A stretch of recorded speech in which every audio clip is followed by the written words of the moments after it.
Swordbearer Temple, the home of the Swordbearers, is a beautiful stone historic building at the top of a wide grassy hill. The trees have been leveled in a large area around the temple to aid in defense.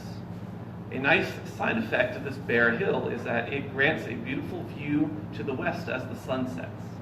Just as Abel and Galadin tiptoe toward the exit of the temple, the sun blazes orange over the nearby forests and silhouettes the mountains beyond. "Abel," Galadin whispers intently, "be quieter, or else you'll wake everyone up." The paladin frowns at her husband, wondering why he brought his clanking katana on his belt.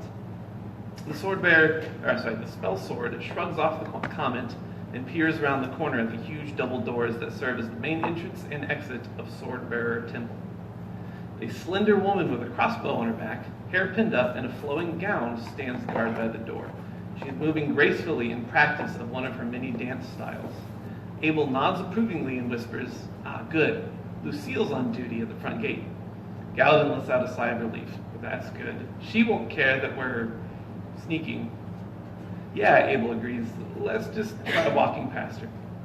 Galadin scoffs and shakes her head in the fading light, like she isn't going to know in a second what we're up to. Abel takes his first step toward the door and urges his wife, "Don't worry about it. Let's go." Despite efforts to walk past the dancer nonchalantly, Lucille spins at their approach and happily chirps, "Oh, hey, Abel. Hey, Gal." Galadin freezes, so Abel jumps in. "Hey, Lucille."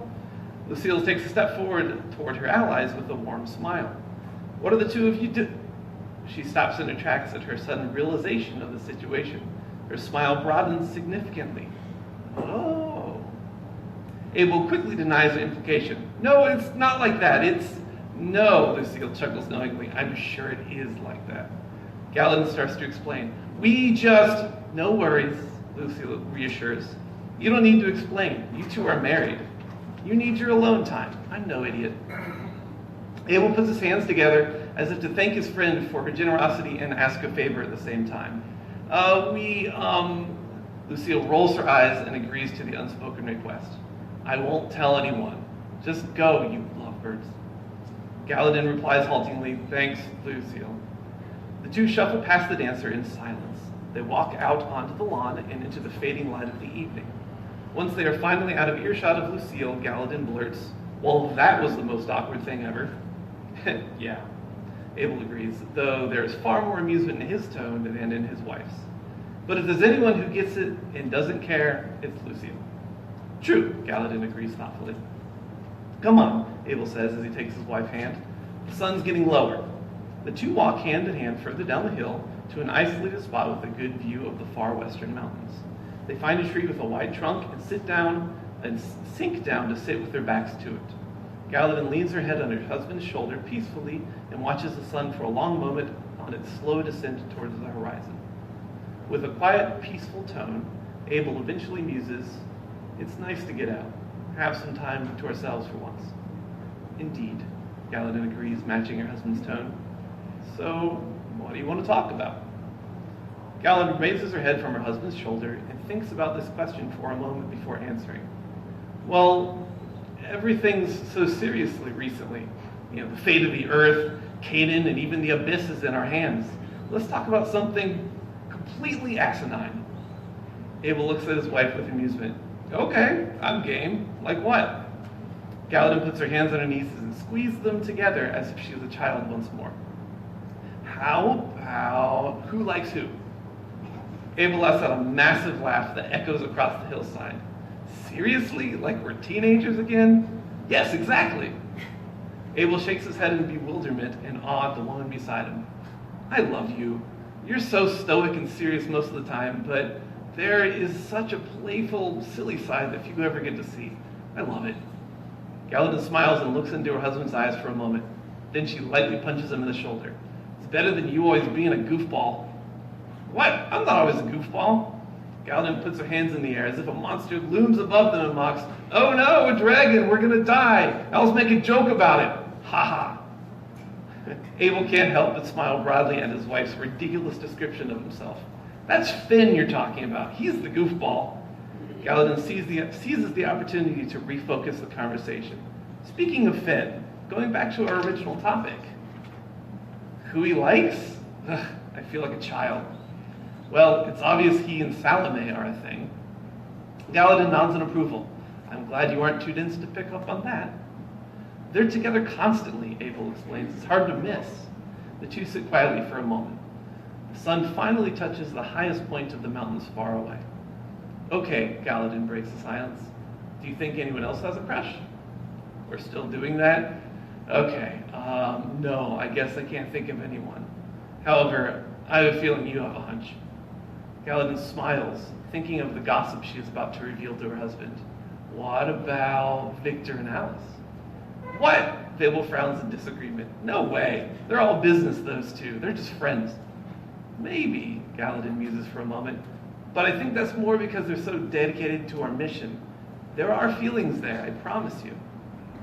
Abel thinks over it, then shrugs. Yeah, you might be right. I guess we'll see. After a moment, Gallatin snuggles close to her husband once more. As he puts his arm around Gallatin's waist, she takes Abel's cape and wraps it around her.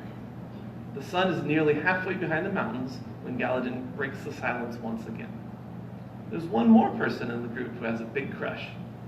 Abel lets out one quiet laugh. Yeah, right. Who? Coyly, Gallatin replies, me. I have a big crush on you.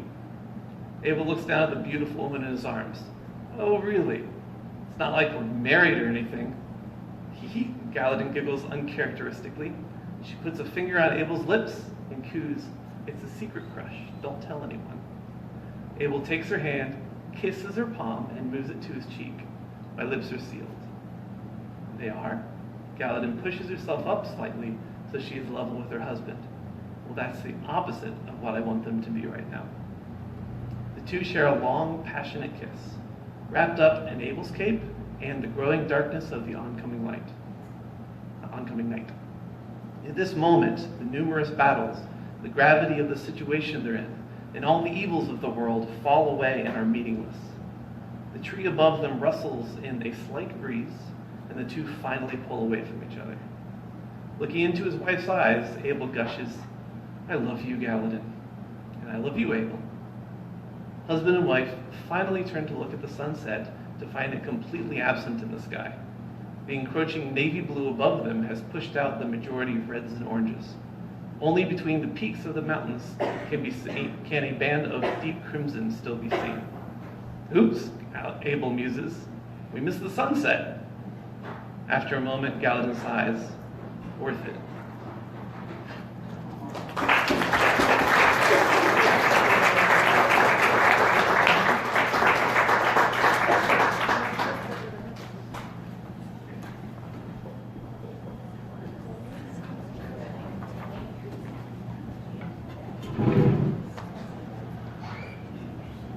Okay, this is going to be an interesting giveaway, but if you have any kids in your family, he has given me 2 coupons for this video game. I give you 3. You're stealing one. It's true. It's true. I gave one to my wine steward. Who knows about Steam? I know. Yeah. Okay. Get your ticket out. This could be your big chance. All right. The last 3 digits. 817. 817. A winner! All right.